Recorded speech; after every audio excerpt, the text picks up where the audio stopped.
Hello, everyone, and welcome to our webinar today. I hope if you can hear my voice, if you can please type yes into the chat.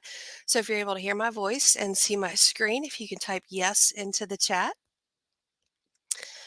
And see if we've got those public chats going. Yes, Allison, thank you so much. Kenneth, wonderful. Thank you. Camilla, Tony, Nathan, Rebecca, thank you so much. Thank you so much for joining the webinar today. We have quite a few people that are going to be in here. And we're going to give folks just a minute to get in. But we appreciate you so much for coming in today. If you do not mind sharing, I always like to get the temperature in the room and to figure out who people are and where they're from. So if you don't mind, if you could please just type in, if you feel comfortable, what you do, like what your discipline is, and then also where you are located at.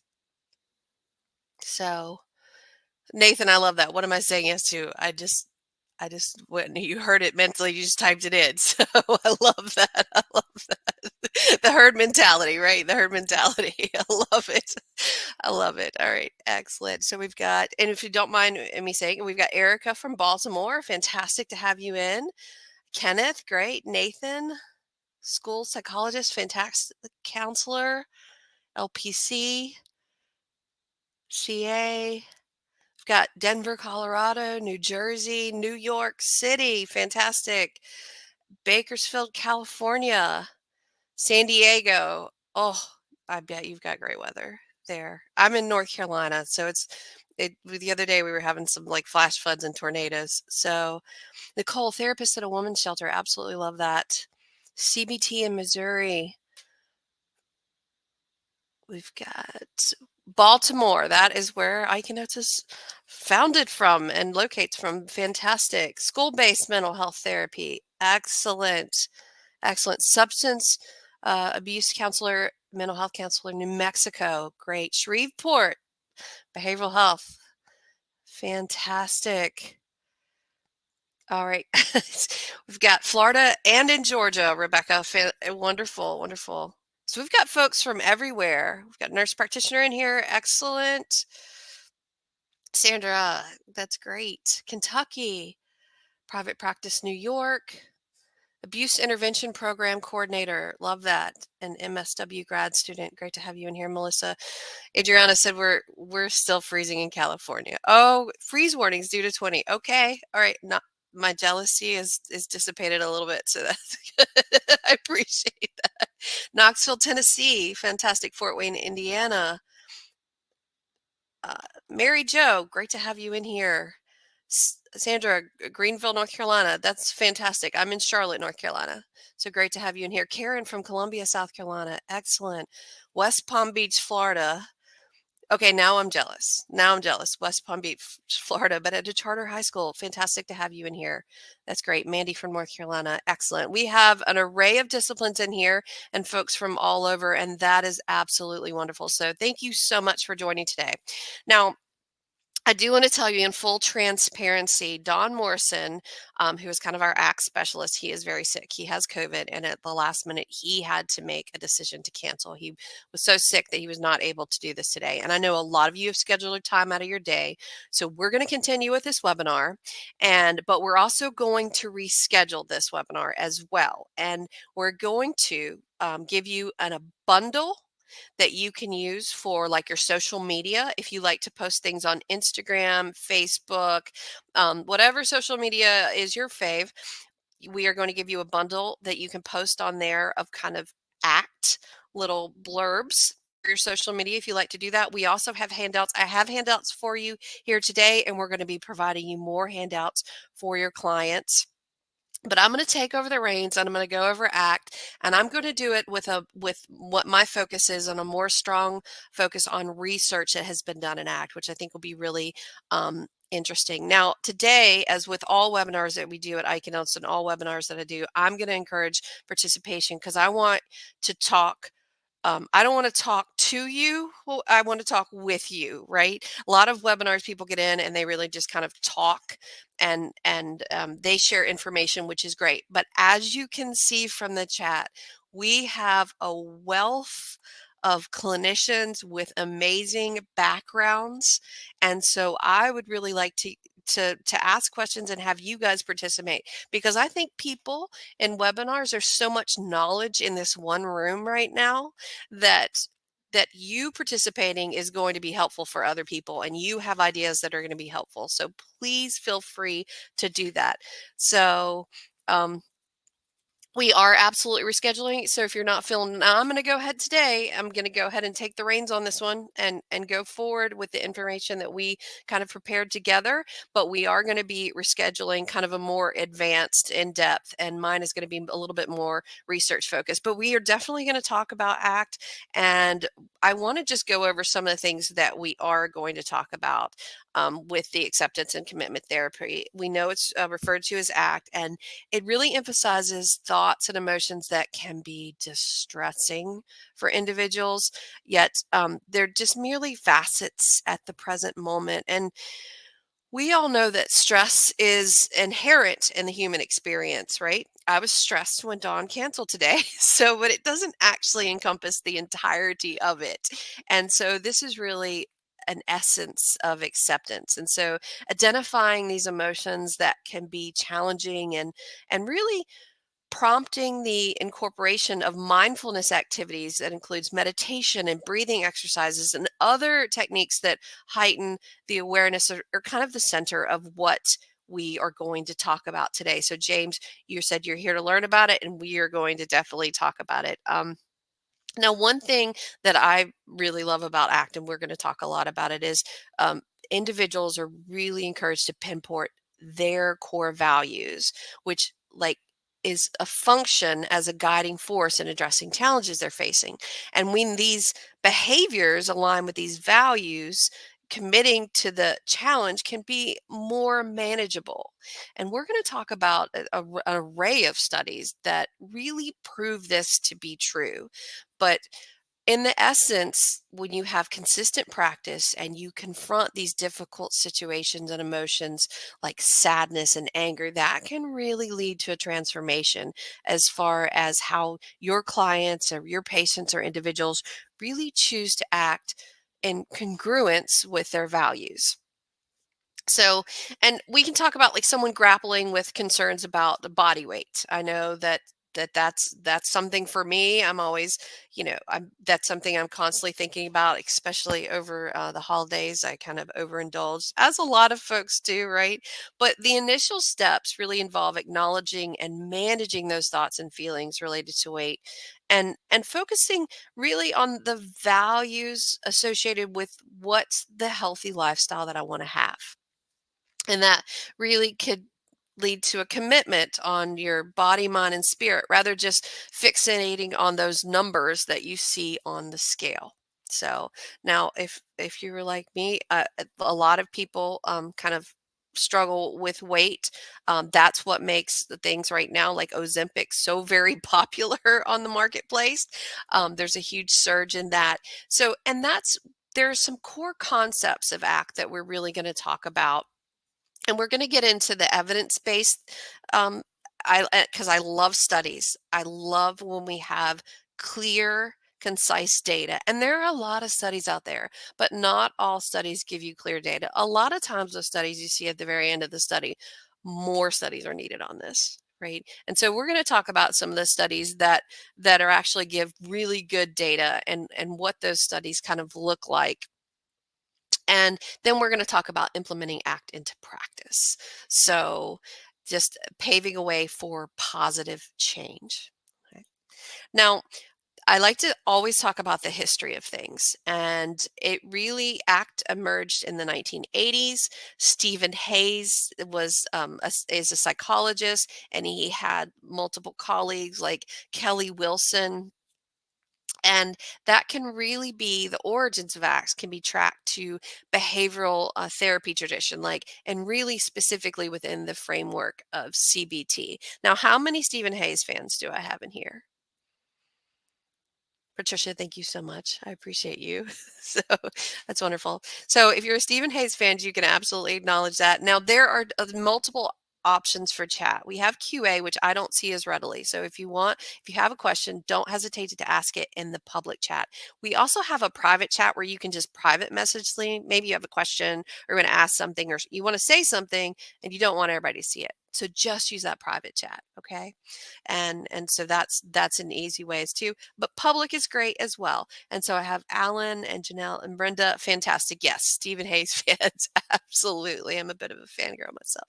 So, but really what ACT kind of it was created was in the response to these perceived limitations to traditional CBT approaches. And so what Hayes and his team did is they wanted to create this therapeutic model that addressed the struggles that individuals faced with these uncomfortable thoughts and emotions. And they really sought to develop a method that focused on acceptance rather than control of these internal experiences. And I think that's really wonderful because a lot of us are, myself included, are a bit of control freaks. We feel like, and that's where we kind of get out of line sometimes, is where you want to control everything in your life. I'm that type of person. I know there's a lot of people in my family that they're those type of people. And so the ACT therapy is really, really wonderful. And it's really deeply rooted in that relational frame therapy. And how many of you are familiar with relational frame therapy, RFT? Christine is asking, is this going to be available as a recording? Absolutely. We are recording it right now. So yes, we are absolutely recording. Thank you, Jenna, for jumping in. Anybody that registered, even if you're not able to attend our webinars, let's say we have a webinar coming up in a couple weeks and you're like, I can't come to that one, register for it. We will get you the recording out for it as well. I see a lot of people that are saying yes, absolutely. So good. This is great to hear. Again, love participation. Fantastic. RFT is great. But our RFT really explores how language shapes thoughts and emotions and how it influences behavior and psychological well-being. And Stephen Hayes kind of did that at the University of Nevada. And now one of the things is, Alan brought up a good point. It does require some study. Absolutely. It does require some study. So, um, and, and yes, Nicole said, will presentation be available for us to have? Yes. And you can even have the slides too. And I've got some great handouts as well that you can use for your clients that you're working with, because, homework is fantastic. Handouts are great. And so we've got a few of those to help today. So now there's another therapy that Hayes is working on now, and that is PBT. And that is process-based therapy. And that's a treatment approach it's really based on CBT, but it combines insights from evolution theory and complex network theory. And that really, it's a process that really it underlines effective psychological treatments. Now, there's some really positive things going on for PBT, the process-based therapy. There's also some controversy around it as well. So that is, and so, but I think where RFT, some of you have heard of, some of you haven't. PBT less known, but I think that you will start to hear more about it. So I like to talk about the history of things and then the new things coming up as well. So absolutely. All right. So next we're going to go into kind of the elements, applications, and focus. And really ACT integrates a lot of various therapeutic elements, and it includes mindfulness techniques, acceptance strategies, cognitive diffusion. And the cognitive diffusion is, a lot of people, they're like, well, what does that mean? And that is detaching from your thoughts. So cognitive diffusion is kind of detaching from your thoughts and a commitment to value-driven action. And I love, again, the values part is for me, it's my favorite part. We are all going to have our favorite parts of this, but for me, values driven is the most, for me. It's the most. But really, this emphasizes the importance of accepting your thoughts and feelings and not trying to change or control them, and just promoting that mindfulness and that psychological flexibility. So I love that. I use cognitive diffusion a lot. A lot. Yes, exactly. I love that in the comments. Thank you so much. Absolutely, absolutely. Now, since its inception, ACT has really gained recognition and popularity within the mental health community, and it's been pretty widely studied, and it's applied in various contexts. And that's one of the things that I really, really like about ACT, and we'll talk about that a little bit more. But it shows effectiveness in treating lots of psychological issues, and we're talking like anxiety disorders, depression, substance use, chronic pain, and more. So I'm going to highlight some of those studies. And the emphasis on acceptance, mindfulness, and value based living has made it really such a valuable addition to the spectrum of, I think, all the therapeutic approaches available. And see, this is one thing, as all of you as mental health clinicians, you have this kind of toolkit that you can use. And I think that ACT is such a valuable thing in your toolkit. So yes. Oh, thank you for sharing that, Alan. That is great. That is fantastic. I love that. Thank you so much. Thank you so much. Now, next, I want to show you, this is not a pretty slide, but this is a hexaflex model of ACT for psychological flexibility and inflexibility. And I think it really it gives a good demonstration of being open, aware, and engaged. Because a lot of people ask about psychological flexibility. And this kind of gives the a nice, I'm very a visual person, so I like visual tools and aids, and I think this gives a very it's not pretty, but I think it's a good tool. And again, you everybody will get the slides, we'll get them up there for everybody to have. So excellent. Next thing I want to go over is just kind of more in depth and defining that psychological flexibility, because it really refers to the ability to adapt and respond to this ever changing internal and external experiences without being dictated or being completely overwhelmed by them. So, and it really involves embracing kind of the full range of human experiences, your thoughts, your emotions, your sensations, your memories, without avoidance or suppression of those things. And so this this acceptance within acts really encourages that acknowledging and allowing those feelings to exist without attempting to alter them or control them. And that lets individuals be present with their experiences rather than fighting with them. Right? Lots of people, they get consumed by their experiences, they fight with them. So they have all these feelings like shame and guilt associated with them. And just kind of being more present with those experiences. And there's also some acceptance and mindfulness in the psychological flexibility. And if you have thoughts on this or especially on psychological flexibility, please share those within the comments. But this is one of the things that I think is this is mainly for individuals, maybe a harder concept of ACT to learn. So I love what Erica said. Erica, excellent. Feel your feelings. You said it so simply, so beautifully. Absolutely. That is what it is. Absolutely. I love that phrase. I hope we can steal that from you. So, but it's absolutely, it's wonderful. So, next is the commitment to value driven actions, and that is really psychological flexibility. That involves being able to be guided by your values rather than short term discomfort, right? Rather than that short term discomfort or avoidance. And it really encourages your patients or clients to take a committed action aligned with whatever values that they deeply hold when they're facing these challenging thoughts or emotions, and really kind of getting through these navigating these life challenges. Now, this is one thing I want to ask: what are some values that are most important to you? What are some values that you hold to be very, very deep? I'd love to get your feedback, love to get your thoughts on values that are important to you.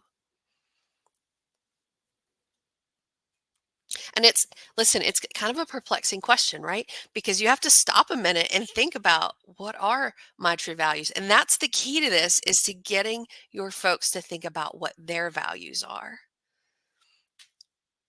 I love that. I love that. We've got a lot of people that are saying family. That's one of your family, friendships, quality of life, health, integrity. I've got quality of life several times in the private and the public chat.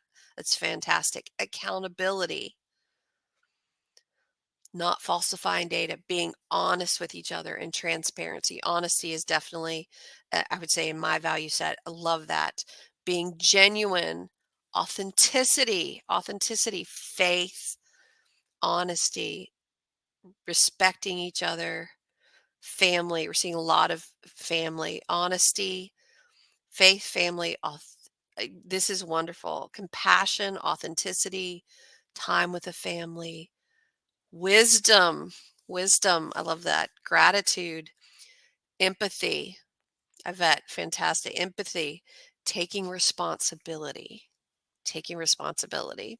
I know you guys work with clients that taking responsibility is not one of their value sets, right? And so, but yes, taking responsibility, faith, honesty, integrity, self care. Love that, Jessica. Love that. Self care, faith, excellence. I love excellence, relationships and health, honesty, helping others in need and taking care of myself with appropriate boundaries. Absolutely. Everyone in here, you work with individuals every day that do push boundaries, right? And so setting those and making sure that you're protecting yourself, taking care of yourself is excellent. And then Alan said compassion. James, always seeking wisdom and knowledge, spirituality, education.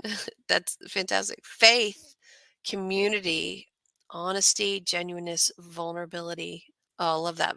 Being vulnerable, vulnerability, spirituality, honesty, education, being non judgmental. What a fantastic value. Absolutely. Absolutely. Accountability, empathy. You guys, and you keep going on. Charlotte, I want to share this one from Charlotte. Leaving the world a better place than which I found it, and being the best version of me. And Allison, perseverance. Fantastic. And they keep coming in. So this is beautiful. This is great.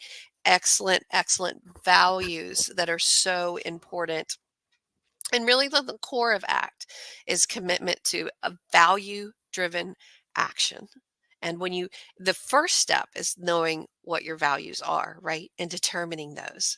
And we have a handout for you for your patients and clients that will help them determine their values, because I just asked you guys on the spot, tell me what your values are. You weren't looking at anything, you weren't looking at a value sheet. And sometimes it's a lot easier for individuals if they have something in front of them so they can kind of pick their values. So that's fantastic.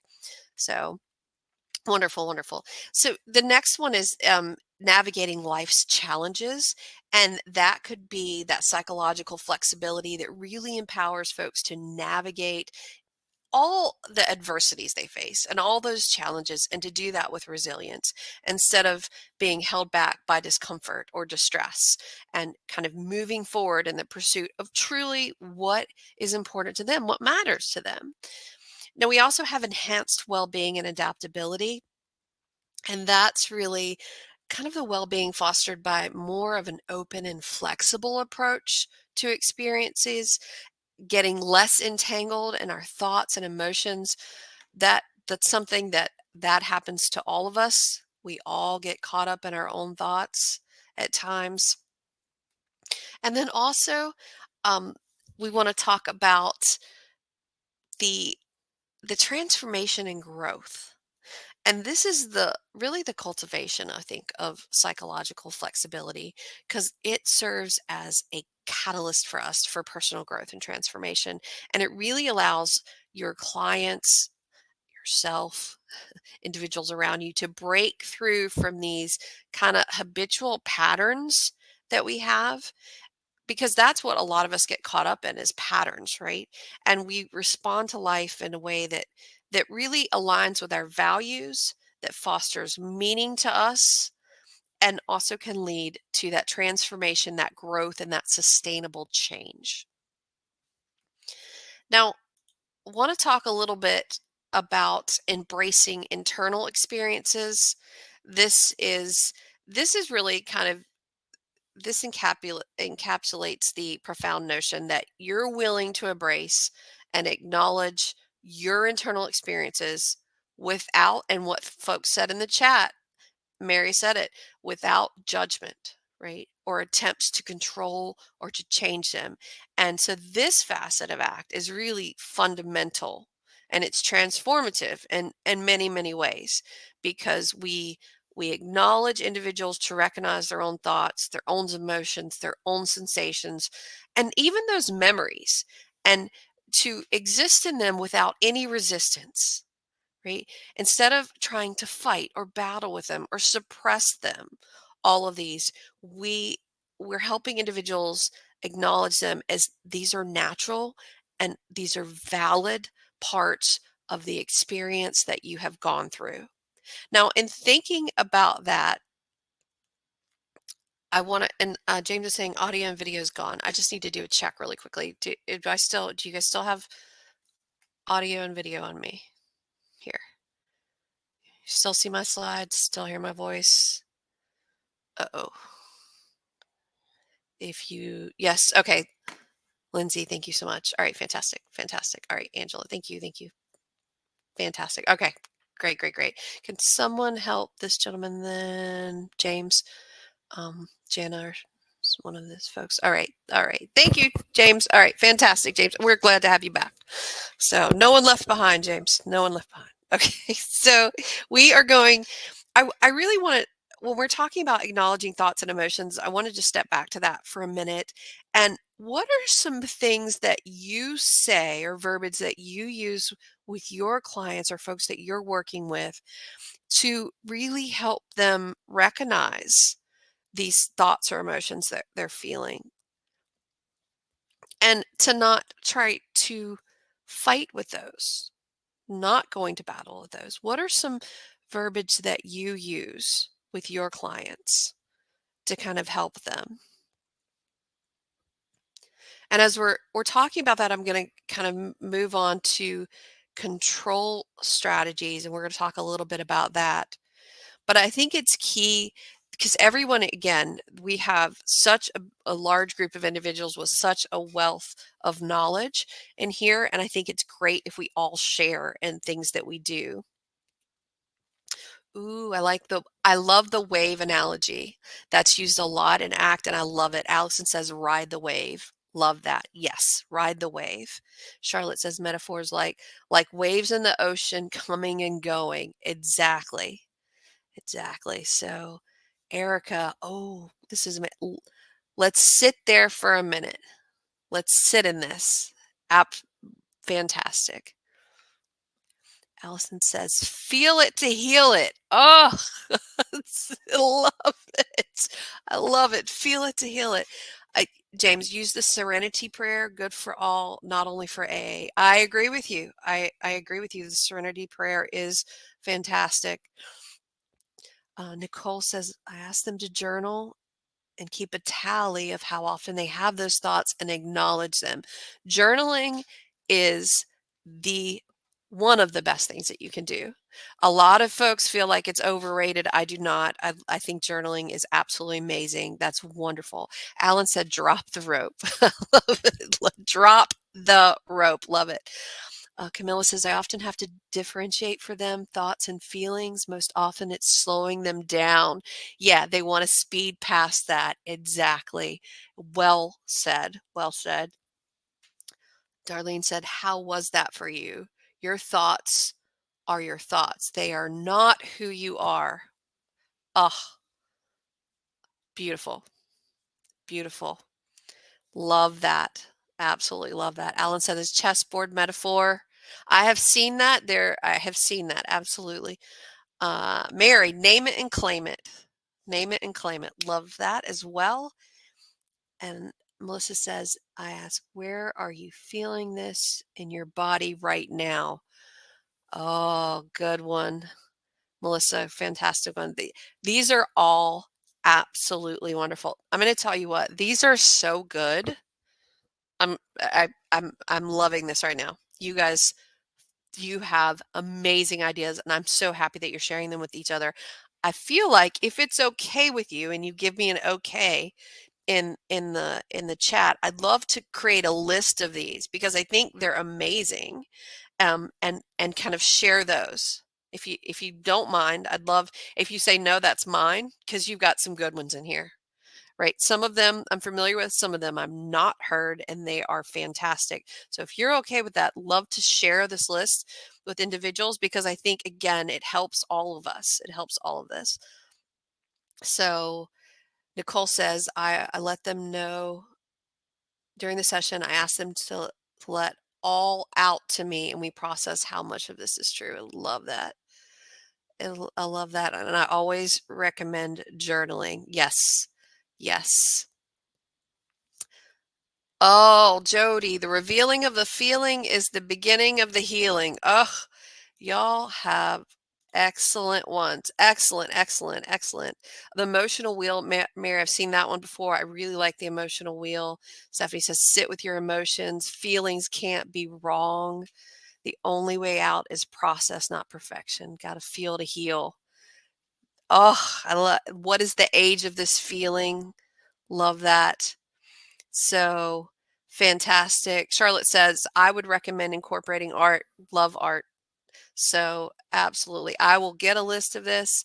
And so, yes, yes, I'm going to send you these slides. Don't you worry. We'll get you these slides over, and I'm going to get a list of what everything is saying, because I think all of these, there's some fantastic ones in here. Absolutely. Absolutely. So very good. Very good. What age is this feeling, or what's under that? Yes. All right. Y'all are amazing. Okay. So we're gonna talk about the letting go of control strategies, and that a lot of these struggles that folks face are really from attempts to try to control or eliminate these uncomfortable thoughts. And the wonderful thing about ACT is it teaches us that acceptance doesn't mean that you have to like it. It doesn't mean that you have to resign to these emotions, but you can just allow them to flow. I love the examples of the waves. I think that's really good. I love the emotional wheel as well. And so this is really a shift from control oriented strategies. And that so many times helps people alleviate their suffering if they can just let go. Now, we really want to talk about ACT is a lot about fostering mindful awareness, um, and mindfulness, and it's just embracing internal experiences and fostering that mindfulness. And it lets individuals observe their thoughts and emotions without getting all wrapped up and entangled in them. And I think it allows for really non-judgmental. Several people hit on that. Non-judgmental, being non-reactive in your stance towards these experiences, and just promotes kind of a sense of calm and perspective. And that's on the line with reducing the emotional struggles. So by accepting all these internal experiences, that can lessen their impact on you, and you acknowledge them, you allow them to exist without resistance, and then over time, because nothing is right away, but over time, individuals sometimes feel that the intensity of these experiences diminishes. So, and that's really key in enhancing psychological well-being. And then again, we talked about growth. It's really acceptance is the gateway to personal growth and transformation. And when you embrace all these internal experiences, it can really redirect your energy towards actions that align with your values and your aspirations, rather than just being consumed by all these. They're futile. They're futile attempts to control their thoughts and emotions, and it's futile. So it sounds like a Star Trek phrase, but that it is. It's absolutely futile. I like that Patricia said feelings are flows of energy, neutral by themselves. if what you do with them that counts. Exactly. Well said. Well said. Now, there's a lot about mindfulness and ACT about being present and it involves cultivating kind of that present moment awareness. It encourages people to observe what's going on with their thoughts, their emotions, their body sensation, the surrounding environment, and without judgment, without attachment to it at all. And it just helps them connect with the here and now and focuses on a deeper understanding of their experiences. I love mindfulness. A lot of there's mindfulness by observing and describing. A lot of you folks work with mindfulness with your clients, and it's again a non-reactive stance towards what's going on internally, allowing them to detach from their thoughts and emotions and kind of seeing them as like passing events rather than this defines an aspect of my identity, right? So, and there's the mindful breathing and body scanning. How many of you use mindfulness in your practice? I'd just like to kind of check the pulse on this. How many of you use mindfulness in your practice? Because a lot of mindfulness is really focused on like I said, the breathing, the body scans, accepting, the letting go, and getting them just to notice their thoughts and emotions without trying to judge them or change them. Very good. A lot of people in here.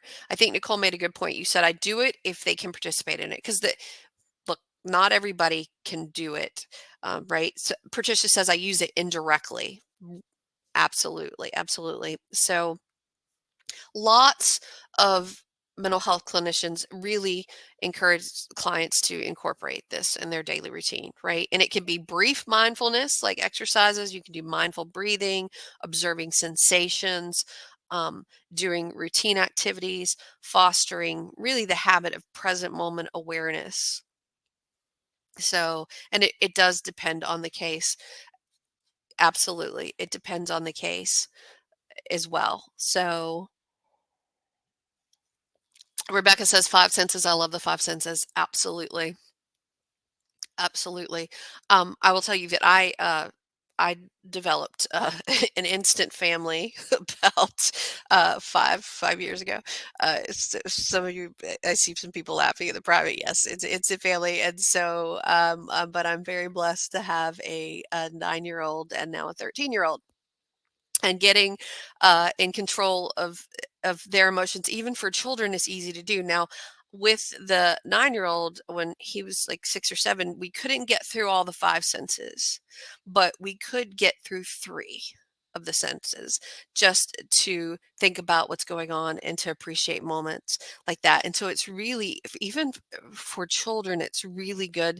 They can do these techniques, right? They can do them. So and I say I actually it's mandatory to practice 3 to 5 minutes of daily mindfulness, just taking some time to be present with your thoughts and everything else in between. I absolutely love that. I absolutely love that. Now listen, when I asked the question, how many of you practice it?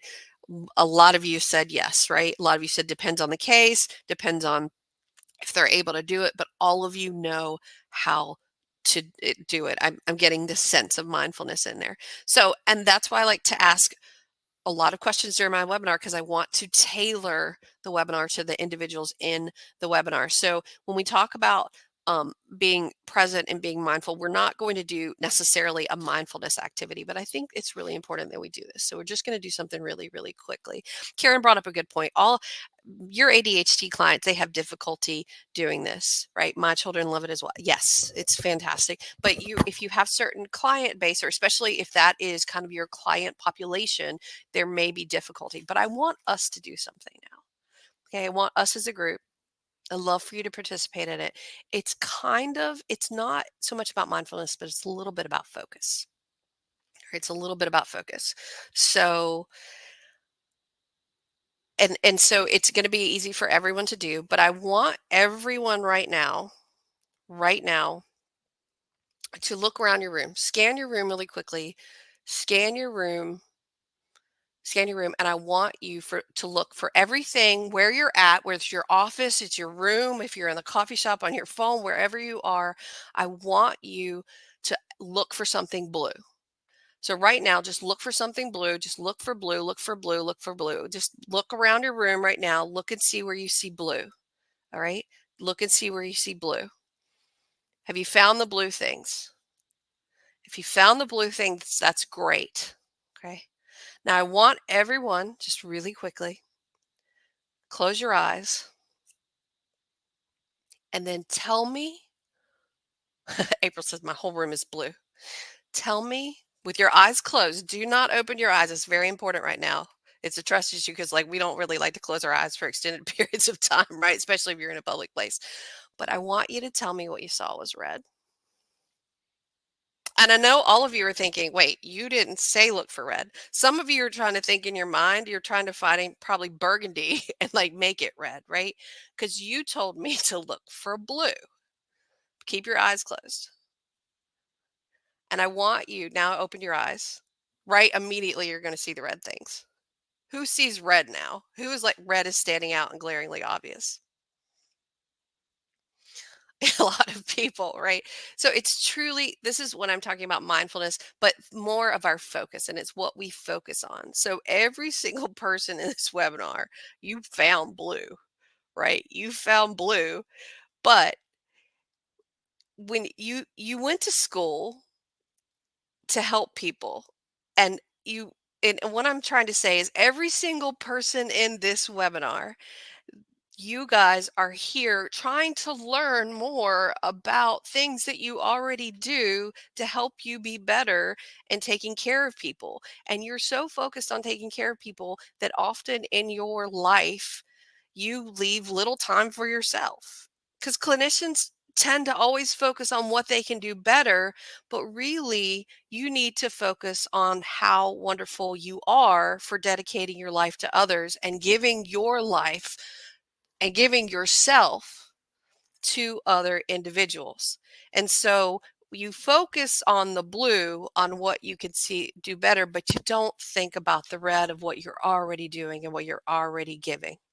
Okay. And that's what we focus on certain things. And see, we talk about what we need for our clients to focus on, but we don't always do it for ourselves, right? So just remember that you are the glowing, glorious red that you don't see so often. You're always focused on the blue and how you can do better, but you are doing amazing. And I use red as the color because that's my favorite color. Okay, but please think about that every day. You're here trying to learn and do. And I'm just going to throw an Eckhart Tolle quote in here because most humans never fully present in the now because unconsciously they believe in the next moment must be more important than this one, but then you miss your whole life, which is never not now. So I just want to throw that in there about being present and what you focus on. And just remember, as you're helping all these people, you are an absolutely wonderful person. You are the glorious red. Okay. All right. I will get off that soapbox and I will move on. I hope that that little present tool helped you. Feel free to use that. And it's always what we focus on. Now, these are the commitment to value driven actions. We've really gone through a lot of these and talking about clarifying personal values, assisting individuals to identify their core values, understanding the value link action. And that's when they get their values, really ACT aims to kind of bridge that gap between here are the values and here are your actions, right? And then diffusion for obstacles. ACT really helps individuals detach or kind of defuse from those internal barriers that hinder those value-based actions. So as clients really learn to recognize and distance themselves from those unhelpful thoughts or emotions. And it takes a while for that to happen, right? It does take a while for that to happen. But setting value-based goals is really important in their treatment plans, making sure that their goals align with their values and guide actions towards meaningful direction. And so it's really, treatment plans are very important. They are the bane of some people's existence, right? Especially if you're working with Medicare or Medicaid, you're Medicaid especially, you're required to do those treatment plans. But sometimes helping getting those treatment plans embedded is good. And in our bundle packet, we're going to send you a treatment plan. It's kind of based on ACT that you can use with your clients. It's a pre-made treatment plan format. And then we're talking a little bit about values and decision making, and really helping your clients and patients learn to evaluate those choices based on if those choices they're making actually resonate with their identified values, and help them make decisions in alignments with what truly matters with them. So, and really this focus on value driven actions is going to serve as a compass for your clients for navigating life challenges and choices, and making that personally meaningful and enriching to them. All right. Now, I've talked a little bit about it. We're going to streamline into my evidence-based, because there's a plethora of literature on the effectiveness of acceptance and commitment therapy. And there are lots of things that support that it helps individuals really adapt to life's hurdles. And I'm going to talk about the studies that are done. And I think that some of these studies are important. There was a study done, and it was called The Efficacy of Acceptance and Commitment Therapy on Impulsivity and Suicidality Among Clients with Bipolar Disorder. It was a randomized control trial. It involved 30 individuals with bipolar disorder, and ACT helped with the impulsivity, and it really proved to be an effective intervention for clients suffering with suicidal ideation. Now, one of my favorite things is to take studies and tear them apart. Okay, that is like my favorite thing to do. Some people have pastimes where they like to watch TV shows or read books. Mine is what I like to see what part of the study is, because there are a lot of studies out there, and there is bias among studies, unfortunately. And so with this particular study, there was truly ACT across the board. The data showed that it did help with impulsivity. It did some things for suicidal ideation with a few clients. So, and the study ultimately said that it was an effective intervention for clients suffering with suicidal ideation. And in some cases it was. But the impulsivity, there was no denying that evidence that it helped dramatically with impulsivity in clients with bipolar disorder. So, especially in the manic phases. So that is really one thing that I think is really good. Another area on the effectiveness of behavioral action therapy, and acceptance and commitment therapy on depression and rumination, as a health promotion tool on mothers with who had children with cerebral palsy. Now, you guys know. Um, Joshua said, "Are you reviewer number 2?" That is a life goal. So yes, yes. So, but listen, it's one thing when you're sick, but it's a whole nother level when your child is sick. So, and caring for disabled children often places a heavier psychological burden on mothers, as they typically kind of bear more responsibility for childcare and monitoring. And that could potentially lead to more pronounced impact on mental well being compared to fathers. And that is not my opinion. That is proven data. So please don't come for me in the chat. But this particular study was based on mothers who were caring for, again, children who had cerebral palsy. They were taking care of them, and they used the ACT with them. And out of 60 mothers, it was effective in reducing depression and rumination. So depression and rumination. So I thought that was absolutely fantastic. The next ones studies, what one I found really interesting, raises pitchfork, Nathan. I love that. I'm sorry, Nathan. This is not my opinion. This is, I promise you, I wanted to make sure. So fathers are absolutely amazing. But this was data. Okay, data.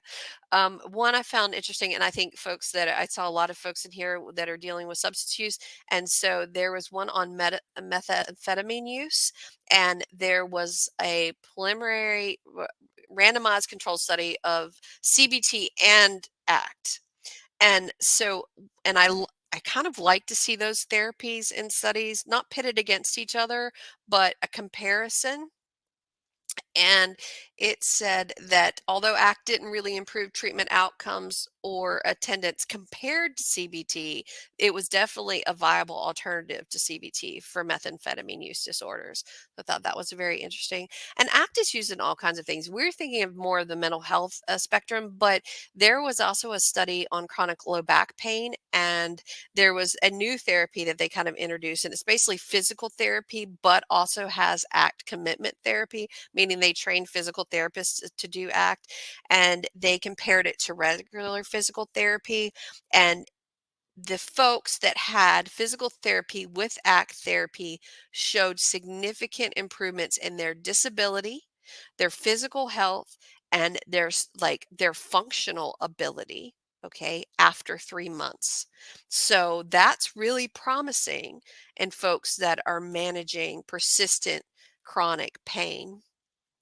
And the last one I'm going to share are and these are studies that I like. Okay. There was a psychiatric center, and they did a quasi experimental type research, and it had a pre-test, a post-test, and a control group.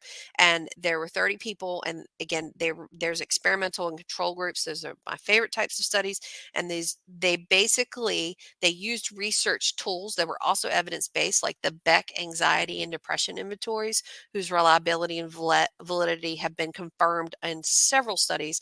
And that research data was analyzed using a covariance type of analysis. And I'm going to show you the table results on there. There was a significant difference in the experimental and control groups among anxiety. So it can be said that ACT therapy significantly reduces anxiety, not only in the long term, but also in the short term. Now, this is the table that kind of supports that data. And again, these are beautiful numbers, absolutely fantastic numbers. Now, we've talked all about the good, and I love that you guys are sharing emails. This is fantastic. I love this. I absolutely love this.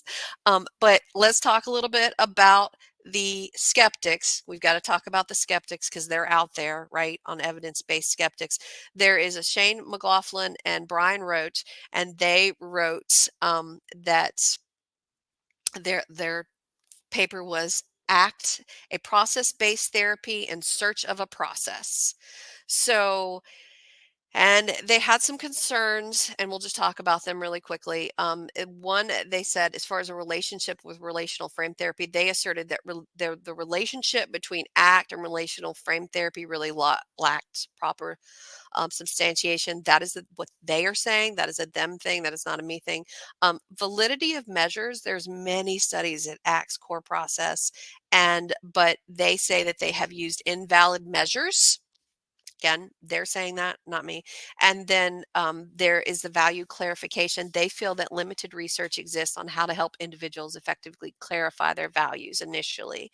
And despite indications of a means to support behavior aligned with values, that's a them thing again. And ethical challenges. They feel like the philosophy underlying ACT allows for amoral instrumentation, and that presents ethical challenges. So that, again, I can't talk about ACT, and I can tell you all the wonderful things, and I think it is absolutely wonderful, and obviously you guys feel it is wonderful, but I do have to throw in, when there's skeptics and they've written studies about it, that I do have to throw that in there.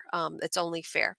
So Nathan said anxiety and addiction seem to be the most impactful that you've seen. Absolutely incredible with the first responder population. I can see that absolutely. And with sex porn addiction, I can absolutely see that as well. That makes complete sense. So now I do like to use all the studies that I use. I like to present those. And so they're all here for you. They will be in the slides as well.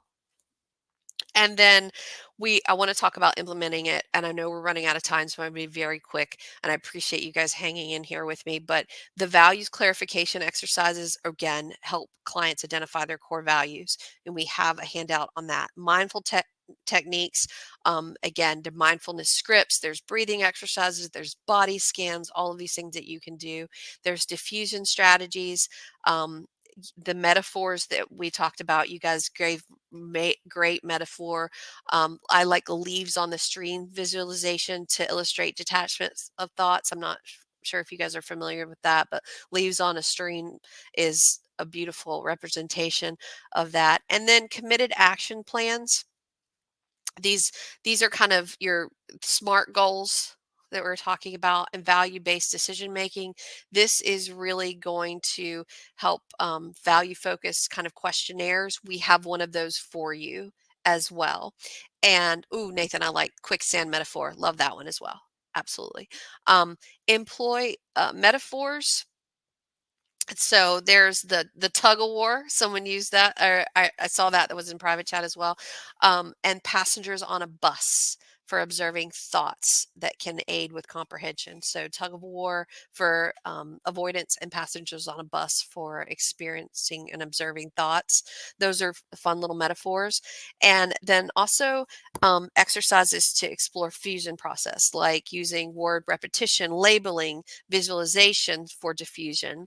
And then there are, and I could go into more of this. I am going to talk a little bit about value-based exposure, because that's exposure aligned with the client's values and gradually kind of exposing them to situations related to their values and promoting that kind of willingness to experience discomfort to get that growth. And then ongoing reflection and feedback. And that is fostering a culture of reflection and feedback and checking in with the clients to check on their progress and discuss challenges. I wanted to know, as we're wrapping up, I want to know from you, what are some things that you use, some verbiage that you use for ongoing reflection with your clients, or to get feedback from them, to get feedback for them on how things are going. So please feel free to put that in the chat. That's something we definitely want to go over.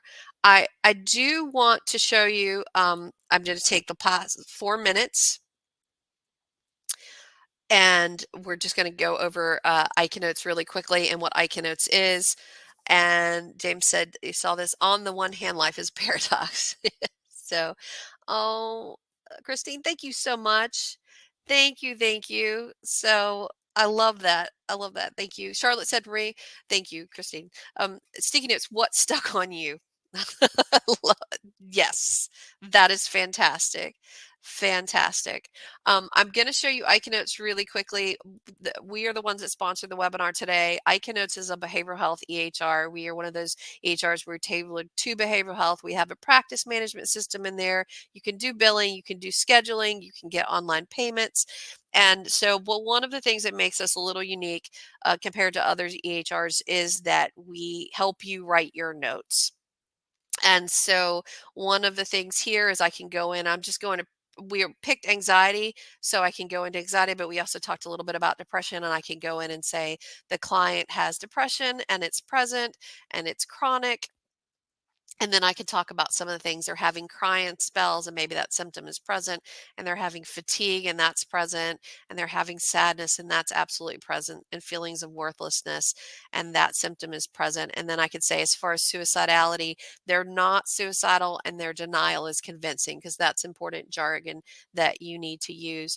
I could talk about their behavior and how they've been doing. Maybe their self-care has been reduced, and their functioning at work has been marginal, and substance use maybe more than advised, and their sleep, maybe they're having sleep problems, falling asleep and staying asleep. And then I can go into verbal content and talk about really what they're talking about. Maybe they're having work issues and marriage issues, and they have depression, and they have anxiety related to that, and low self-esteem. And then therapeutic interventions I'm going to do with them, like what are our goals, maybe improving coping skills, maybe talking about self-awareness, and then our interventions like supporting them, talking about ventilating their feelings and self-esteem enhancement. And I can even go in, let's say I do a mental status exam, and if it's normal, I can hit normal and it will give me a complete mental status exam. And then I can even justify level of care. I can say that for insurance, right? I need to get more sessions, so I can say that this is interfering with their day activity and they're unable to self alleviate. And then I go to part two and I can enter service codes, diagnosis. I save it as a progress note. And then I have a really pretty progress note that it looks like I spent all day typing. So I can even link to treatment plan in there. And so, yeah, it's a really effective way to do your notes. It is the sponsor of today's program. But I appreciate you so much being in the webinar today. That and everybody's attendance has been just and participation. Thank you so much. Y'all are what made the webinar amazing. So I do really, really appreciate you. And I hope everyone has a fantastic day. And again, we're going to reschedule this with Don. So he's going to have a lot different perspectives on ACT. Well, not maybe a lot different, but maybe go more in depth on certain areas. And so we'd love to have you come to that as well. And we'll send that out. Thank you so much. Thank you. Y'all have an excellent and wonderful day. Thank you. Thank you so much, Patricia. Y'all are wonderful. Thank you. Thank you. Thank you.